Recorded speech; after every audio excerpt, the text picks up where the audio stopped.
What is up, guys? Welcome back to the Zach and Pat Show. I'm Zach. I'm Pat. This is the show about manhood, fatherhood, entrepreneurship, and the mentality it takes to be successful at those things. And we'll probably sprinkle in some helpful real estate advice too, because that's what Pat and I do. You know, guys, life can be tough. We can go through some things and struggle at times, but this is the show to let you know that you're not alone. So if you're someone out there going through any of these things, this is the show for you. Shout out to our friends at NeuroGum for keeping us energized and focused. NeuroGum is a chewing gum as well as mints. It's got caffeine, L-theanine, and vitamins B6 and 12. Helps with memory and focus. I like to chew it really, all the time. Whenever I'm driving around, showing houses, making calls to my clients, before a big meeting, before a workout. Just anytime I feel like I need a little bit of a mental boost, I'll pop a piece of NeuroGum and it gets me to where I need to be. It's only about 40 milligrams of caffeine per piece, so it's not gonna get you super jittery and wound up. I really love the stuff. So get out there and try it. And shout out to Captain Beard Co. If you are looking for some great men grooming products, especially when it comes to your beard, they make unbelievable beard balms, butters, and oils. They also have great products for conditioner, shampoo, body wash. I just ran out of shampoo and conditioner and need to get more, but I use the body wash every single day. I'll put in some beard oil or beard butter into my beard just to keep it looking good. But it smells amazing and it's made with all natural ingredients. So if it's something that you're interested in and looking to start taking care of those beards as well as just men grooming altogether, it's a great product. They also have, if you're looking to set the mood, unbelievably smelling candles. Check them out and use the promo code Zach and Pat for 10% off your purchase.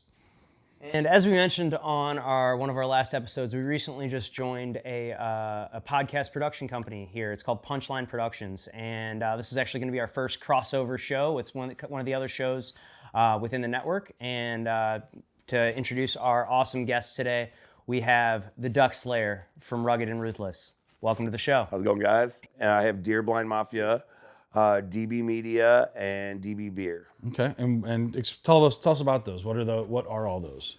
So Duck Blind Mafia, for the guys that are on our show, because this is a crossover, it started in a duck blind one day. I was out with a bunch of my buddies. It was opening day. I was half tanked from the night before. I looked down the line and I saw everybody wearing a version of camo that was identical, but it was all competing brands. And I said, you know what? In the duck blind, I created an LLC that day, and I said I could do it better, and thus the journey. Duck blind, DB Media started because I wanted to get into this. What we're doing, we're sitting here right here. This is my pride and joy. God gave me the gift of gab, and Pat, we've sat down at events. You know this, but I'm always trying to find out about other people. It's one of those things where our world is very closed off, and anybody that does anything, our world is very one-dimensional. We see what we want to see, we go after it. I like to get to know people because there's a lot of heroes out there that are unspoken. There's a lot of soldiers out there that are unrecognized. There's a lot of people that fight battles daily that they don't understand that other people are there for them. And it's a hard road for a lot of them. So what I try to do is, with Rugged and Ruthless, it's not about being out in the woods and hunting and fishing. It's about people's everyday struggles too. And so I want to embrace something that is something close to my heart. I try to talk to people that have came from nothing to start something similar to what you guys do on your podcast, but we're more the ruthless side of it. It's like business is business. I love my family. I'm polite. I do a lot of things. But as you know, I'm also very abrupt. Like, okay, that's cool, man. Go fuck yourself. And I walk out the door. It's not that I'm disrespectful, but it's like, if you're not bringing me up, you're holding me back. As Sheldon Cooper once said, and I've said this, either you're holding me back or I'm pulling you forward. But either way, you're slowing me down. So that, and the beer company came from a love of beer. And that came from somebody that once used to be important to me. And now I'm stuck on it. Now I can't drink, no offense to Anheuser-Busch Light. I can't drink anymore because there's a lot of craftsmen out there that are rugged and ruthless that created something out of nothing. And now I have a taste for beer that's not the generic stuff. So that's how it all started. And a dream and a will. Gotcha. What are some of those beers that you're talking about? Dude, we're kind of stuck on that right now, but I'm trying to make an albino stout, a couple jalapeno ones. I'm making some variant stuff. Eventually, hopefully over the next 18 months, I'll have my own brewery out here, and we'll be sitting here drinking beer on here, and Well, we have my brand done. I already got a master brewer, but we're working on. He had to move. He's going to be on a later podcast, but we're trying to get him started, and I'm trying to, silently push him to, hey man, give me what I need. Right. That's awesome. Wow. So to go back to the duck blind Bafia, so you created a version of camo? Is that my understanding? Actually, there's going to be a few versions of camo. So what's going to end up happening is I took something that was real and made it real. And it's a weird concept, but if you look at any type of camo in the world, like I'm wearing camo here, this is Sika. I love this Sika brand. I mean, I love the Digi Camo. I was in the Army. I love the Digi Camo. But in reality, though, that's great for breaking up patterns in the field. But what looks more realistic? A set of bushes or something, or Digi Camo? Well, I want something that looks real. So when a duck or a deer takes a look at what we're, I wanted them to see the natural environment. So I actually have been taking pictures over the last year or so from different environments and different places across the nation to make a real camo that comes out of it. So something new, something different.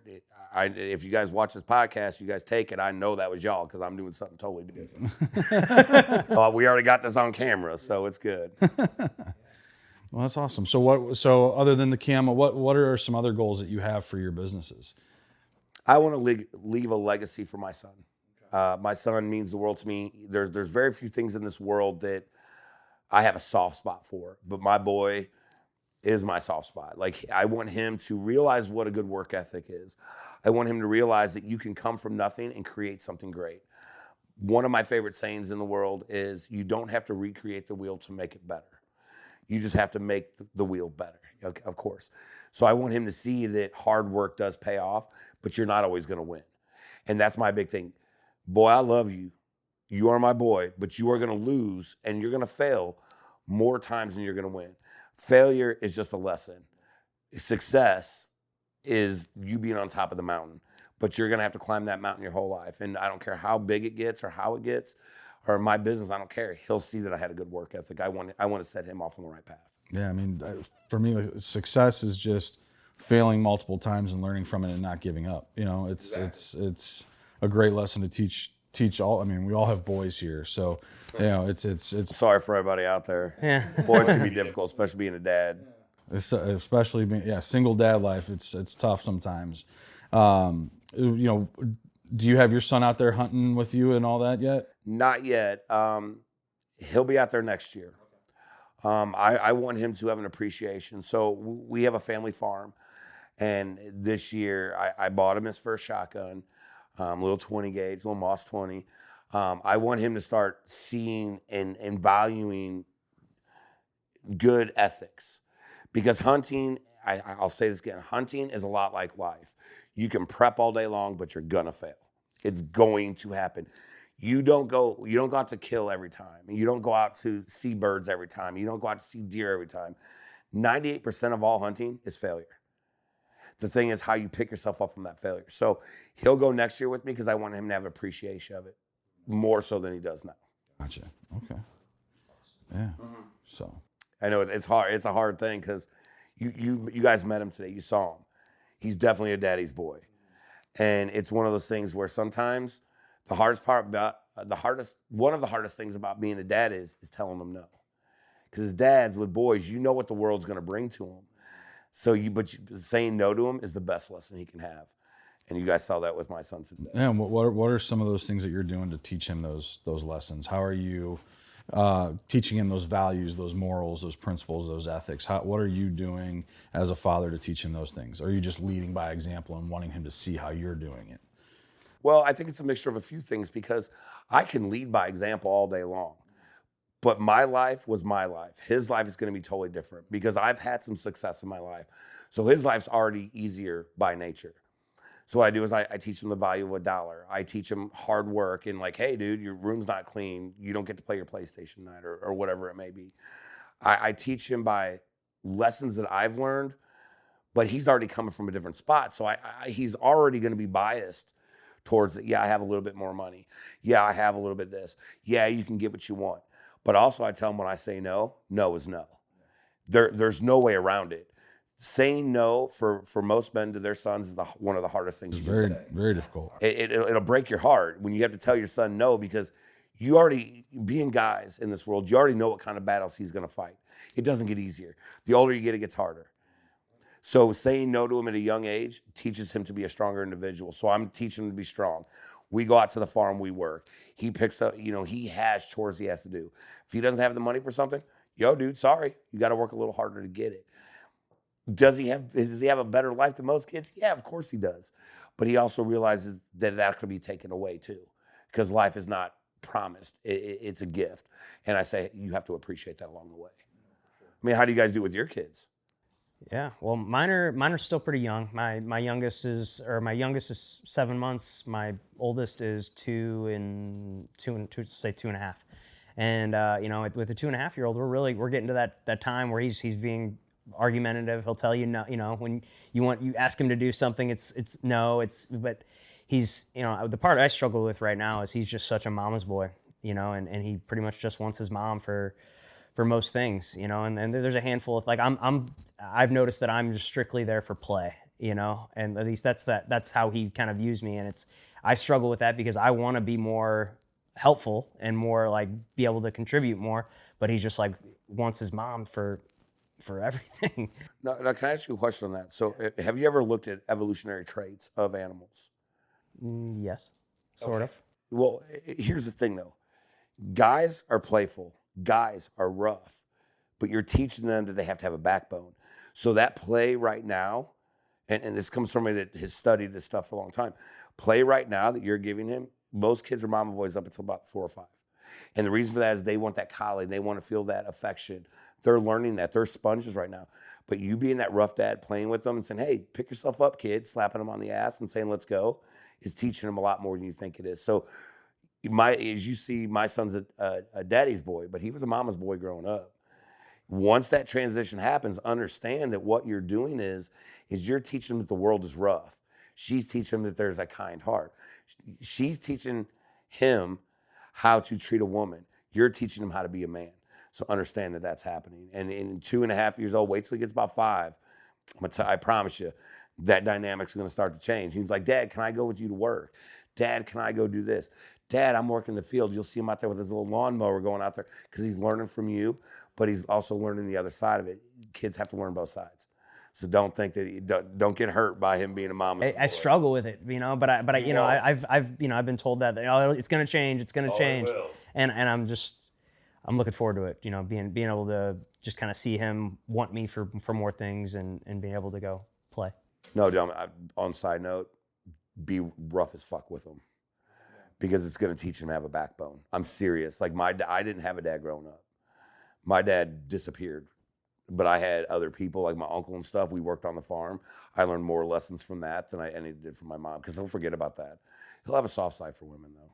But just remember that. Yeah, I mean, same for me. Like they've wanted their mom, and especially with the divorce, adds a different dynamic, and so, they'll be with me and it'll be funny because they'll be asking to go back to see their mom. But then when I talk to her, they're like, yeah, all they want to do is go see you. And so, it's figuring out when we have them and they're wanting the other parent, how do we keep them engaged to where they are wanting to spend time with us? So for me, like backgrounds in baseball. So they go. We know that we talk baseball a lot. So taking them to the facilities with me where the team that I coach trains, and then giving them their time and working with them on that. And that's the thing is that we all know baseball is a game of failure. And so they're 5 and 6 years old, teaching them to hit off a tee and soft toss and all that.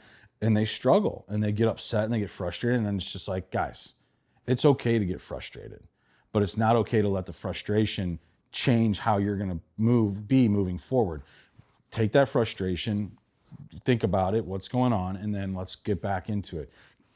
Be frustrated for a second, collect yourself, get back in the box, let's get back to swinging. And that's the great thing about kids. Like, short-term memory is huge. And that's for baseball. If you want to be successful in baseball, you have to have short-term memory.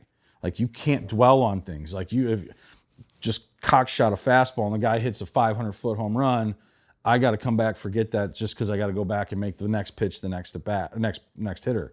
Same thing. You get a pitch that you should have crushed and you missed it. you let that get in your head, you're screwed the rest of the at bat. Okay, fuck it, I missed it, move back on. So things like that, like working with them on that, like, hey, especially my youngest one gets a little bit more frustrated with things. My oldest one is surprisingly was pretty natural at picking up baseball, but my youngest, not so much. And so it's a little bit more work with him, but it's taking that time and ultimately not putting the pressure on. I don't want, like, honestly, if they didn't want to play baseball, cool. But making sure that when they're doing it, that they're completely focused on what they're doing, and they're giving it their all. They're really trying and really putting their all into it. And, and you mentioned the rough stuff. I mean, I let my kids fight. Like I didn't have that with my brother, and him and I just don't have a relationship. There's a lot of aspects to it, but we don't have a very good relationship. But my boys are super close to one another. And just by having the conversations, reading with them, talking to them, doing things with them, and being present when I have them is the most important thing, no matter what we're doing. But I do, like you said, being rough. Like, I let them fight, and I've told this story a few times on my show. They like to fight, and so it got to the point where they were throwing punches at each other, and I was like, all right, someone's going to get hurt. So I bought them boxing gloves, little tiny boxing gloves, and the rule is you can't hit above the shoulders or below the waist. So they'll go and they'll get pissed at each other, and they'll put those boxing gloves on, and they'll go at it. But all body shots, all this. And I was like, hey, if you hit somebody below the waist or above the shoulders, the person that got hit gets to hit back. And so they've gotten really good at that, but they solve a lot of problems that way. But then, like, I like to come in and we'll like WWE wrestling stunts on my bed, like choke slams and like tackle them. Hell, I showed him some jujitsu moves. Come to find out that the next door neighbor over at my ex-wife's place was messing with Connor. This kid's 10, 11 years old, and I guess just got a little rough with him, not realizing, like, hey, you're 11, he's 6. Well, Connor took offense to that, came up and jumped on his back and choked the kid out. I'm like, well, that's the thing is, like, one thing that in the Army that I learned is I'm going to make fun of you every day, but I promise you nobody else will. Right. That's the camaraderie that comes along with it. And, when I was in Korea, I studied with Master Kim in Taekwondo. Yeah. Did not like it. No. Did not like it. I was not a martial arts guy. I'm more of a street fighter. Yeah. Like, I throw a brick if I have to. Like, I don't give a shit. I just don't want to lose. I haven't done that since I was a teenager. Yeah. Not throwing bricks. I never threw bricks. Well, and that's the thing too, is like with him being in jiu-jitsu, I've gotten into jiu-jitsu. Like, I want them to have that background. I think it just brings, like, there's a discipline that comes. There's a discipline, but also a level of confidence, and being able to protect yourself. Like, that's huge for being a man, being able to protect yourself, or with your spouse or whoever, female wise, you're able to protect them. I think that is a manly thing, being a man. That's part of it. That's why I like being in Missouri, though, too. Yeah. So, I mean, you know what I mean by that. Missouri's a different state for that. Right. So, but yeah, I mean, those are all the things that I'm doing with my boys. And the best thing is when I have them, I'm present with them, because it's 50-50. So, like, when I have them, I want to make sure that I'm with them, and the time that I have with them is intentional. And so far, that's been the biggest thing. Obviously, at this age, they're working through and understanding emotions. So putting myself... It's hard being a dad, though, watching them work through emotions that we've already suppressed. Right. Well, and that's the thing, though, and talking about that is, I mean, I think that's becoming more and more a thing for men, is like being able to express those emotions, or at least understand those and develop that emotional intelligence. Because I don't want my kids to have to suppress their emotions. I want them to understand and learn what those emotions are, so then they can control them. It's better to have control than to suppress them, in my opinion. Well, we grew up in a different time frame, though, too. So for us, it was like, hey, suck it up, buttercup. No, I mean, that I got that too. Well, that's what I'm saying. Our generation was different on that, which always brings me to my point, is what's changed. And we talked a little bit offline about this, but what's changed? I think it's more of awareness. But, I also believe that for me personally, there's been wars going on, suicides up for men, social media. As much as I'm kind of against social media, it really is bringing awareness to a lot of things. And I think you guys can see it. You go on TikTok now, or you go on Facebook, mental health for men is everywhere. And like when we were kids, there was nothing. Like, you got into a fight, you lost, dad pick you up, say, hey, next time, here's what we're going to do. Let's go in the backyard, let's rough it up a little bit. And next time, at least you'll stand your ground. We were never taught to back down. I think that's a pro and a con, though. I do too. I agree. I think there has to be a good mix of it. I mean, my first real taste of like mental toughness and emotional intelligence came when I was 8th grade, freshman year of high school. My pitching coach, who's like my older brother, gave me a book called The Mental Game of Baseball. That's like my Bible. I've read that book every single year since I was a freshman in high school. It's awesome. But because every year you can read it and you're going to pull out something different from that. And baseball relates to life. I mean, you're going to fail and you got to learn how to come back from failure. But it also teaches you how to understand your emotions and how to control those emotions, like especially with baseball, because it's a mental game. Oh, it's definitely mental. If you don't have control of that, you're fucked. And that's why I liked that book so much, was because it taught me from a young age how to understand my emotions and then how to control that and be mentally tough in the situations when I need to be mentally tough, how to stay calm, even though when on the inside, like, we call it in duck hunting world, we call it the duck on the water. You're calm and collect on the surface, but you're going a mile a minute underneath. It happens. I mean, you watch a duck, it's just gracefully going across the water, but underneath the feet are going a mile a minute. And that's a lot of mental health. And like yours was that book, mine was The Art of War. okay. Yeah, Mine was The Art of War. Shang Zhu. Sun Tzu, or Yeah, I think it's Sun Tzu. I can never say it, but mine was The Art of War. So everybody has their book, and I personally, and we talked about this offline, but every day for a guy is a battle. Well, I mean, and we have to battle. Right. But if we don't battle, what will we do with ourselves? And this is an honest question. Right. If we didn't have a battle every day or something we had to fight, what would we do? Go sit in the Bahamas and drink Mai Tais on the beach? I don't know if I didn't wake up with something, I would struggle. Right. That's like, I was asked, like my business coach asked me this. He's like, if you won the lottery when it was at the time, it was like over $1 billion. He's like, do you think that would make you more busy or less busy? And I was like, probably more busy, because I would want to take the money that I got from it and start other things. Like, I don't know if I could ever really be retired, because I don't know what I would want. I don't know what I would do with myself. I love golf. Love playing golf. Dude, we're gonna have to golf because I love golf too. But I don't know if I could wake up every day and go play golf and be satisfied with that. I would have to be doing something. And that's the great thing about what I do is, like, I mean, there's loan officers that are 70, 80 years old doing what I do. And now granted, they're not trying to go out there and grow their business at that age. They're just there maintaining what's coming in because they built this business up. But at the same time, like, they don't, like, that's what they're doing every day because it gives them purpose. And I think that's ultimately, like, I don't know where my purpose would be if I retired, because at that point, like, or I'd have to find a new one. I could duck hunt every day, like literally. I could sit in cold ass water. I could duck hunt every day, or goose hunt, or travel. I mean, because you can find a season as long as you have the money. Yeah. I mean, gotta have the money, but you can find a season just about anywhere. What would you do if you got to retire, Zach? If I got to retire, I mean, see, like, I'm like him. I would still probably sell houses, man. I love what I do. I have a fun time. I wouldn't feel the pressure that I do now. I would most certainly probably start other businesses. Like, I would love to eventually own a jiu-jitsu school.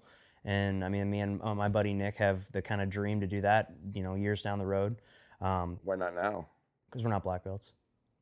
Okay, but why not start figuring out how to build a business now and do it? I mean, we've talked about it. We've started kind of planning some things out, but we haven't really, I don't know. Yeah, we just haven't really started. It's something we've kind of had a lot of drinks and talked about a lot, but we've never actually, like, made the moves. And we've said kind of where in St. Louis we'd want to put it. But the question is, a dream's only a dream until you realize it. And yes, you might not be a black belt, but you could already have the business plan done. You could have already that done. So when it does happen, you can just get after it. Yeah, see, and right. That's something that I talk about when I talk to some of the younger generations, is what is stopping you? One of the things I tell everybody, when, like, especially with, like, when they're going through divorces and stuff, and guys come, I just have this, like, propensity for people to come to me. I said, just because you're walking through hell doesn't mean you have to stop. And the second thing is, if you have a dream, the only person stopping you is you. So you could have everything prepped, you get your black belt, then you could say, okay, fuck, I can go do it now. And it's one of those things where when people ask me questions, Pat, you already know, I'm just gonna give you an honest answer. I have no reason not to.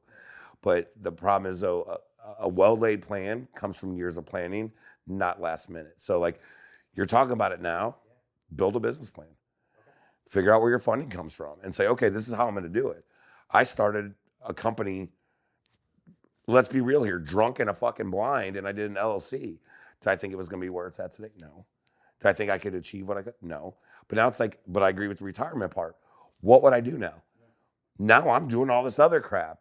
I should be slowing down, and I'm not that old, but I should be slowing down, and I'm speeding up. Because you know what ages a person more than anything? Doing nothing. Stagnation. An object at rest will stay at rest unless acted upon. Yeah, we use the analogy, the tree or Yeah, if you're like a tree, you're either growing or you're dying. yeah. You get struck by lightning every now and again too. No, I'm just kidding. It's dying. You're not dying, but you're half growing. I still have the same tree out on the farm that does that. So Yeah, no, I mean, yeah, if you're not moving forward and progressing forward and trying to better yourself, then you're moving back, like you said earlier, pulling me backwards. You don't want to do that. You don't want to go backwards. You only want to move forward. And if you're not growing, you're dying. Those are really your options. you know, it's a hard way to live nowadays too, because with the economy the way it is, it's starting to get a little better. But man, dude, sometimes I sit back and I sit at home and like tonight. So you guys saw, and I refer to my son a lot. He's gone. It's the only night I don't have him. In my mind, what am I going to do when I get home? Because I have to live for something like that. And being guys, we have to live for something. It could be a miserable life, but we still have something to live for. And he's the reason I push forward. He's the reason I get up and I put my combat boots on every day. I'm willing to go die on that hill every single day. Is for my little man. And all he did was complain about being hungry, but he didn't want, what do we have? What they have out there today? Sugar fire. He didn't want sugar fire. Dad, you can go get me a sandwich. Boy, what you talking about? I can go get you a sandwich. Can you order me DoorDash here? No. but that's that part. I was like, no. Yeah. Well, Dad, you said you'd take me to lunch, but your mom's also coming to pick you up. I was going to take you to her. Yeah. Well, Dad, why? Because your mom wants to see you. Yeah. But I want you to take me to lunch. Boy, I'm going to have you for the next 7 days. We can go get lunch. Yeah. We're going to the Blues game Saturday. We've got on glass seats. Okay. He's never seen that. I mean, like literally like, put our drinks on the seats. And then he's in here talking to Reed. You know, he knows who Reed is. And he's like, you see his face? I'm like, hey, because you guys walked out. I go, hey, buddy, that's Reed. Yeah. You know, and for him, it was like, he's like, Dad, you know, I'm like, what's up, Reed? I give him a fist bump. I walk by. He's like, you know, kids see, but they also have to dream. And he's seeing me live my dream. But my dream is not his dream. He says to me all the time, Dad, I want to join the Army. I said, no, you're not. You're joining the Air Force. Yeah. Why? Because I know what kind of pressure he's put on her. Realistically, if he's strong enough to do it, I'd be like, boy, get after it. Yeah. Do your thing. Right now, I want him to have better dreams and better goals. How he adapts to them and he adjusts to them is all on him. But I want him to know that there's a way we can do anything we want to do. And, you know, the sky is the limit. It's just all hard work. You know, what did Ashton Kutcher say? Luck looks a lot like hard work. Mm-hmm. Ooh, that's a good line. Yeah, Ashton Kutcher said that at the Nickelodeon Awards. He goes, you know, I never quit a job I was better at, and luck looks a lot like hard work. Look, I don't go to him for moral advice. Let's be real here. Yeah. But when he said that, I'm like, dude, I have actually on a thing on my mirror. I cut it out, put on the luck looks a lot like hard work, because I tell him, buddy, you want something? Get up, figure out how you're going to do it, and just get after it. That's what I'm telling you about your studio. Dude, don't say I have to get a black belt before you can do something. You can have all prepped and ready to go. So when it comes time, you rock and roll.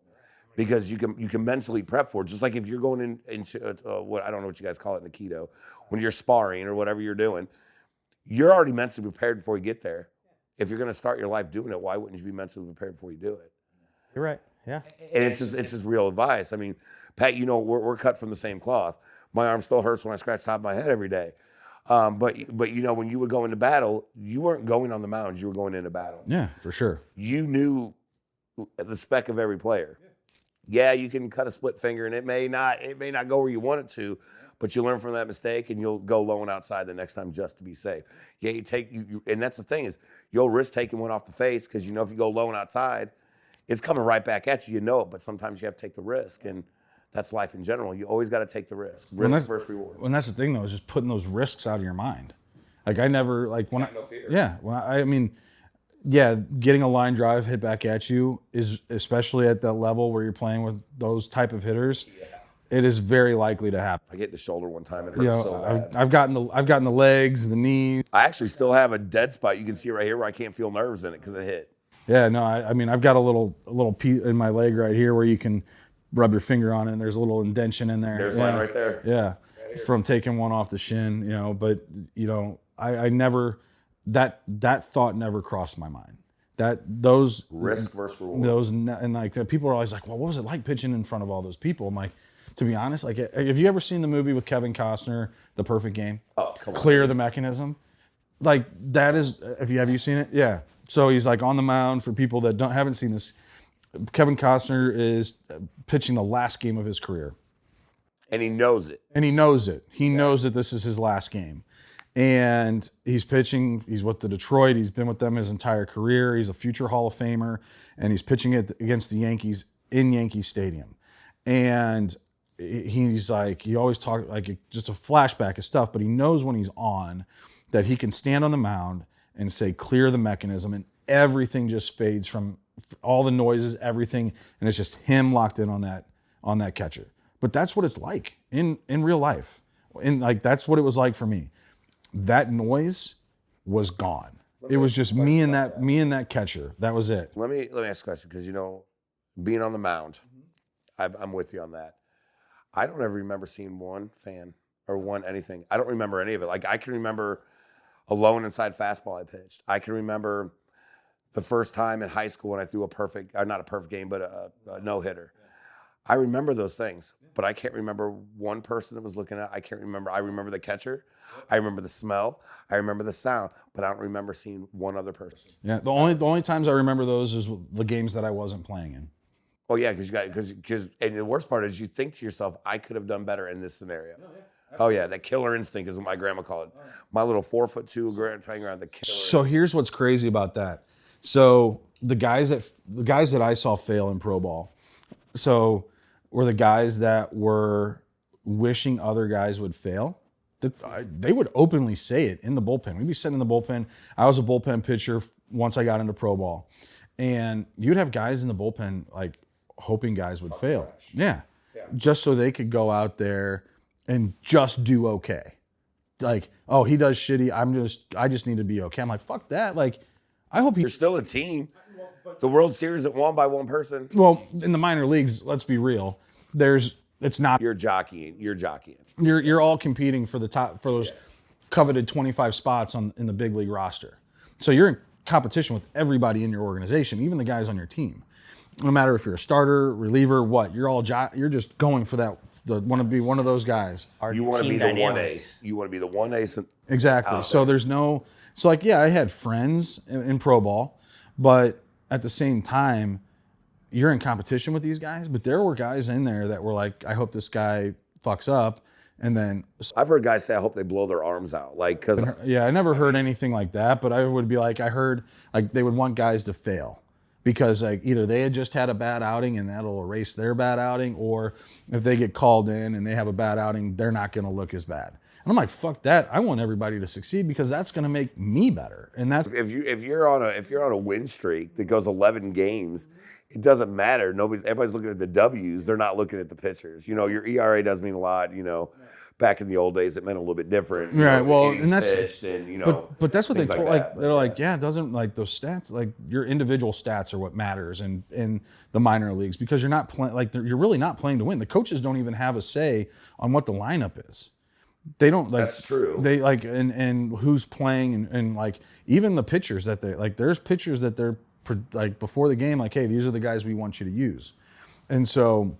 But on the reality of that though too, and on that level, there is a level to that. On that level though, it's all what the big club needs anyway. It's what the show needs. If I was a lefty out there and there's 4 righties, and their lefty goes down in the bullpen, or their middle reliever or their closer, it really doesn't matter if you have the lowest ERA or the highest. It's your utility until you get called up anyway. Right. A right-handed person, they're a dime a dozen.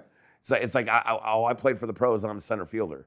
Yeah. Dude, so did 7,000 other people that were before you. Yeah. What makes you different? Well, and that's the thing is, and I agree with you, but that's a lesson in life. Just like with hunting, that's a lesson in life. For sure. You just, luck looks a lot like hard work. Luck looks a lot like hard work. Man, that's a good one. Yeah, dude, seriously, when we get out of here, I'll pull up the Ashton Kutcher quote, and when he actually talks about it, And what he says will change the way you think about life. Because he goes out there and kind of cuts on the kids nowadays. He's like, look, you know, you guys are all whining, and he doesn't say it, but you can tell what he's getting at. And it was a Nickelodeon award. And somebody showed him, he's like, dude, you got to watch this. I'm thinking, okay, whatever. And he gets that stupid surfboard. Yeah. You know, did you guys ever see the Nickelodeon studios now from when we were kids? No. Dude, it looks like a corporation building. Really? It had all the stuff on it. Yeah, just somebody said, it's like, oh, there's our kids' dreams. Just want to go and get slimed or whatever.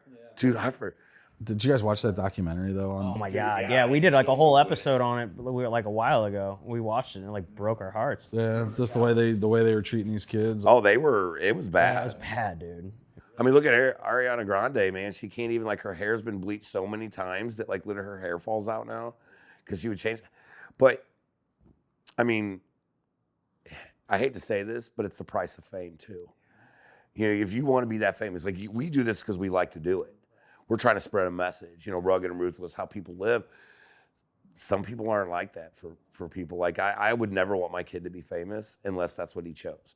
But I'd wait till he was, like, 16 or 17, so we can start at least rationalizing real decisions. But imagine these kids that are, you know, kids, like 6, 7 years old on TV. I mean, look at the Olsen twins. Look at Lindsay Lohan. Like, none of those Macaulay child Culkin. stars, you know. Oh yeah, Macaulay Culkin, dude. What's the one girl, Amanda Bynes? It's got like tattoos on her face. That's because their parents pushed them to be something. It's like, yeah, don't live.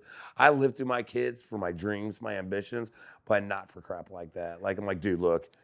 When my kid broke his arm, and this is one of the greatest stories. I was at a 50th birthday party, and my kid, I always thought my kid was tough, you know. And I'm like, okay, he's a tough kid.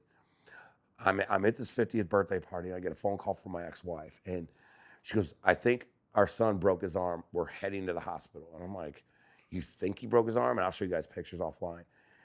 His arm was S-shaped. The kid never freaking cried. Really? I got there, and he had never cried. I said, buddy, it's okay to cry. He goes, it's okay, Dad. I can handle it. In the hospital room, he said, I can handle it. His arm was S-shaped.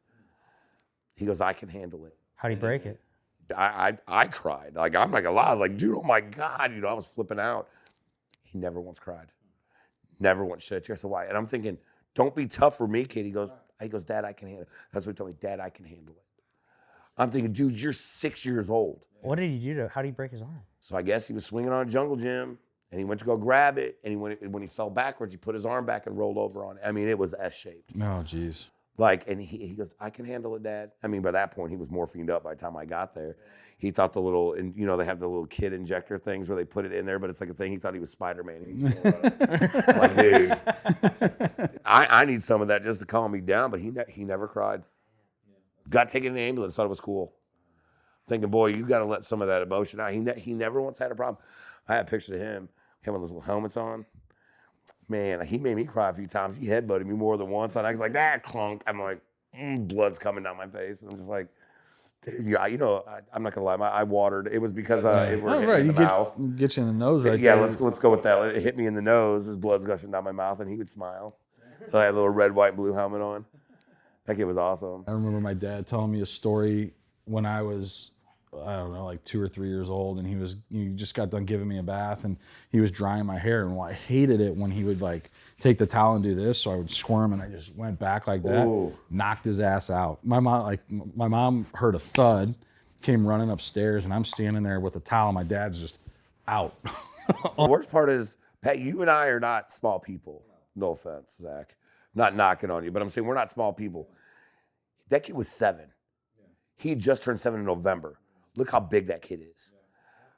Dude, the other day, last night we watched, he used to call it The Pretty Girls That Sing, but it was Pitch Perfect, and he loves that movie. He has a thing for Brittany Snow. Okay, I can't blame him. And the one girl, the tall one with the big boobs, like he has a thing for her. He always likes watching her jump around. Like, dude, look, I love you, kid, but you're a little too young for that. And he was getting excited. Well, he kind of threw an elbow into me because he wanted to like lay on me, so he kind of threw the elbow down. Dude, I thought he broke a rib, man. I was like, dude. He's like, what, Dad? I'm like, we're a good kid. Oh, like I knew it. I was trying to hold it off, but he just dug that little elbow right between the ribs too, man. Like I felt it. I was like, oh. And then he just laughs, and then he farted. He's a boy. Yeah, mine does the same thing. So they'll come climb in bed. They'll usually come in around 3:30 or 4 o'clock in the morning, and they'll climb in bed with me and fall asleep the rest of through until we wake up. Well, my oldest that you saw here today, you know, he's a big kid, but he curls up in a little ball. I don't even know he's there. My youngest, who wasn't here today, is built like your son. He is 5 years old, and he is strong. Oh yeah. And thick. And I mean, he's probably 4 or 5 inches shorter than my oldest, and they weigh roughly the same, but he's just so dense that he feels way heavier when I pick him up than when I pick up Connor. And so, but anyway, yeah, that kid, I mean, he turns into the fucking Karate Kid when he gets in bed. Legs are going everywhere, arms are going everywhere. I can't tell you how many times that fucking kid just punches me in the face. Dude. And I'm just like, Jesus, Oliver, what the fuck? Someday you're gonna miss that though. Like, oh, I know. That's why I let it happen. Like my ex-wife was like, Pat, why? Like, quit letting him sleep in. I'm like, it's not like it's gonna happen forever. So like, why would like I'm not like. That's their like they want to come climb in bed with me. Oh yeah. They're not gonna do that forever. There's gonna be a point in time where they're gonna be like, "Fuck you, Dad, leave me alone," and I'm gonna be like, "Dude, that's where I'm at. You used to come climb in bed with me and hang out with me. What the fuck?" He's like, "Fuck you," you know. I'm like, yeah, and that's where I'm at now. Is he's like, he'll look at me and we'll be playing Fortnite or something, which I talk a lot about on my podcast and how much crap he talks. Like, he's gotten booted more than once for talking crap to like probably adults. Yeah. And the other night he comes to me and goes, "Well, Dad, I'm tired. Going to bed." I'm like, "All right, you want to watch the movie?" He's like, "Nah, I'm good." I'm like, "Huh. Yeah, right. Cool, man." But then last night he's I'll like, be here by myself. "Yeah, I'll just sit here on the couch." Fuck me, huh? Watch a movie. But last night, for some reason, like out of the blue, he comes in there. I tell him to go to bed. I'm like, "Buddy, it's time for bed." You know, we have a strict cool down period, which you know what the cool down period is? Hey, dude, get your ass in bed. That's cool down period. You can watch TV for a half hour, set the alarm. He sets his Alexa or whatever it is, and he does his thing. Last night he comes in and goes, "Dad, I want you to come lay with me." I'm like, "Nah, bud, we're not doing that. Dad, please." I'm like, "All right." I was in there 10 seconds. He was out in his bed. And it was one of those things where I was like, I miss this, but in the same sense, I understand why it can't happen anymore. But I did. I literally laid down. He didn't turn the TV on, didn't want anything. He lay there. All of a sudden, 10 seconds. I'm like, damn, dude, what are you, like a 30-year-old like foreman at an ironworks plant? Like, I kind of look over, I get up, and then that's when it hit me. I go sit on the couch, and I'm like, fuck, I'm lonely. Like, I hadn't had that in so long that I'm like, I really kind of miss that. But that's, you're raising a little man. You have to. Sometimes you have to let the little man be the little man, and you saw him strutting over here until Mama came, and he's strutting. My dad, I'm like, dude, I'm like one of the smallest dudes up in this joint, and I'm 6'3", 245, and I'm sitting next to Reed. Yeah. Like, look, I don't care how big you think you are. You're 6'3". Reed, you're tiny. Cam's the same way, but he's just shorter. I haven't seen Cam up here yet, so. Oh, dude, I've met him. Just out and about. Oh, hey, Cam, like, hey, what's up? Dude, when he comes in here, first podcast I ever did. The first one hasn't even aired yet, but it was the first one I ever did. He came in here, and we polished off. Oh, dude, crap load of beer, and then we polished off the whole jar of moonshine that somebody made here. Him and I, we started talking like conspiracy theories and like I was telling you how the pyramids were made, Freemasonry, and all that stuff, and like. We went from like, hey, because most of the guys like that play those type of sports, they talk about, they have a generic set of questions, and they literally will just sit there and be like, so I did this and this, and I do this organization, I'm part of this. People like us are like, okay, fucking cool, you're sitting in my pocket, you're sitting next to me. So what's the square root of an isosceles triangle? They're like, wait, what? Throw them off their loop, and then they become a lot of fun because now they get to be them. Reed's the same way, they're all the same way. But you know how it is. Interviews are interviews, and we can have camaraderie because literally, guys, I explain this. Here's where they do their podcast. Here's where I do mine. Mine's a proctology office right now. I haven't built mine up. So, but yeah, they're right across the hall from me. So like when they come in, like, hey, what's up? And we like sometimes have to squeeze in because like they're angled. And we got the back corner. We're pushing the back. Tuck back in the corner. We're away from everything. in the speakeasy today because there's jackhammering That going was my on in the nickname in back. high school. The jackhammer. Jackhammer. Yeah, all 3 seconds of it. But no, but where our office is, it's great. Yeah, so we're here. This is where my first podcast. Yeah, I mean, it's This a is pretty great, sweet cool space. spot. It's like, a great. I mean, this room's cool. Yeah. For sure. Well, now Punchline Productions is doing everything. So now you guys are transferring over. And, Yeah, it's so far so good. Yeah. I mean, when I first came here, I don't know if you guys saw my other podcast, because if you didn't, I'm not worried about it, because they do a lot. But we were talking about, like, I came in here and he was literally just getting here too. So when I joined, because I know you just joined, Pat, and I've been here since mid-July. Yeah, it was October. Yeah, August. I remember you came in because I was sitting there working. I thought you were Ed Fogelbach for a second when you were out there talking on the phone, and I was gonna walk up and we're like, "Hey, what's up, Ed?" Because the truck. I saw your truck, and I was gonna say, "Hey, did you get a new truck?" And then you're like, "Oh, hey, I'm Joey." I'm like, "Oh," he's like, "But there's so many Joeys here. Just call me Duck Slayer." I'm like, "All right." Well, yeah, that's okay. So that's the whole Duck Slayer thing here started as a joke. I don't know if you know that. Oh no, I didn't know that. I thought Because, I thought that's what you really called yourself. No, I've never called myself the Duck Slayer.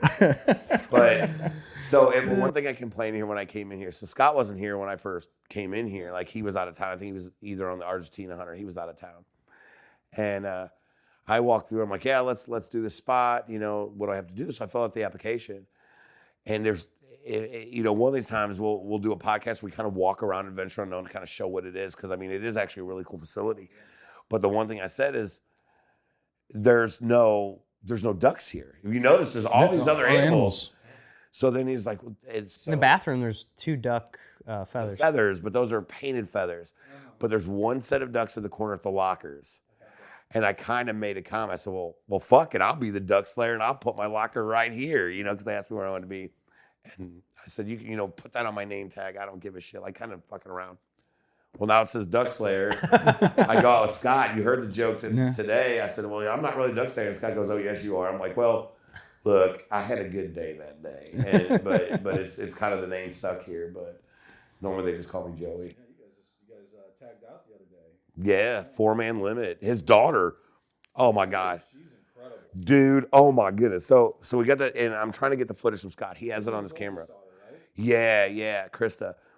So the whole day I'm calling in birds for him. We're calling, and it started out really, really slow. And like, when I say slow, like, when we drove up, there's probably every bit of 3,000 or 4,000 ducks just took off. But there was no sound, which is very rare. Normally you hear, rah, rah, rah. You can hear them. We come rolling down the hill, all this water. All of a sudden, we come around this tree bank, and there's all these birds. Whole day was kind of slow. Well, the last set of shots for the day, I had limited out. So I had limited out first, and Scott had limited out, and Krista and Kevin needed 1 bird apiece. So I'm working this bird. I mean, they're coming in, and they kind of turn around. They kind of do this loop, and I see him. I'm like, I look over at Kevin, because Kevin's next to me and Krista's next to Scott. There's 4 in the line. Scott's on one side, I'm on the other. He goes, Scott, Krista, Kevin, myself. And I'm like, take these fucking birds.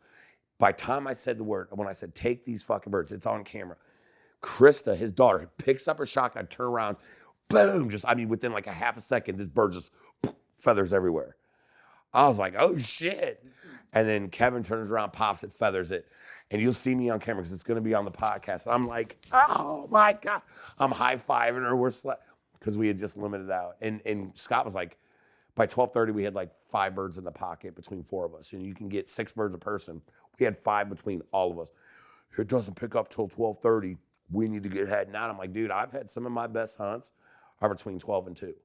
The birds get up and start moving because they start getting whatever. And he's like, no. All of a sudden, here comes birds. A little bit of time. They start getting bigger. And then we ended up hitting 24 birds that day. And all because, and Scott was ready to leave at 12:30. I'm like, dude, just wait. Between 12 and 2 is when I kill most of my birds. Sure as shit, by like 3 o'clock, we were out the door walking with a full mess of birds. Damn, that's awesome. So how did you get into duck hunting? Was that something you always did as a kid? It's kind of a long story. So I got into quail and dove. One of my mom's friends had taken me out and do it. My buddy and I love duck hunting, but I could never find anybody to go with. Like, I always wanted to get into it. I didn't even own a shotgun, but I went one time with my buddy Tony and a couple other guys, and just fell in love with it. But growing up, I ended up joining the Army, doing a bunch of other stuff. And then my best friend Ray, one day, he was a multi-station station commander. He was an Army recruiter, but he was in charge of multi-stations. I went out to Indiana one time, and I'd always mess with duck calls and always stuff like that. And one day he said, grab it. We literally went to Gander Mountain. They're not even a business anymore. He's like, you're buying all this shit. We're going hunting. And then, dude, it was crack. I call it legal heroin, because once you get in it, get with a group of guys, see these birds fold in, man. I know so many people that are so into it, and I've never. Oh my God, it's the greatest thing. You got to understand something. You'll go out there and bust your ass, plan for weeks, for potentially 2 minutes worth of shooting in an 8-hour day. Because when the birds come in, boom, boom, boom, 2 seconds, 2 minutes, you will literally get excited for 2 minutes out of a day. Wish my ex-wife would have. Yeah. Sorry, Sherry, you were just here. I apologize. That was just a joke. Sorry, we're all friends here. Jokes. Guys doing things. Yeah. I mean, I would have had time for a cigarette for 2 minutes, but that's a different story. But Awesome. Anything else you want to chat about before we call it a day? I mean, not really. I mean, because it's not like we're next to each other, so we like, hey, I got a question for Joey. Like, we can like just put a lav on, come on in. That's how it's going to be. You guys come to my blind, and I'll look like a very minuscule person because you got like jujitsu shit all over the wall. And I mean, guys, let me explain something to you. So they say we're moving into this office. I walk away for like 40 minutes. This office is totally different. Like I hear a drill. I hear stuff. It's kind of like Step Brothers, where he's like, no power tools, no power tools. It's like my toothbrush. Store. It's my toothbrush. It's like something you can buy in a store. So much more room to do activity. Yeah, we had to make it our own. I wanted to just try to kind of recreate what we had in my basement in that room. So I mean, and your peanut butter castle, bench warmers. Yeah. My peanut butter castle. Well, we like to end the show with one last question. We call it the tombstone game.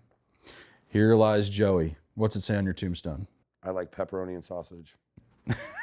That's funny. Corey said the exact same thing. Really? He's like, well, my first thought was the ingredients, like the Tombstone pizza commercials. But yeah, that's funny because that's weird. They think they would. On my tombstone it would say, lived a hell of a life with his dick in the dirt, smile on his way up. That's it. Perfect. That's awesome. That's awesome. Well, thank you guys so much for tuning into the show. Make sure you click that subscribe button if you haven't already. That helps us out a ton. Click that like button. Comment what you guys thought below, and we'll see you next time.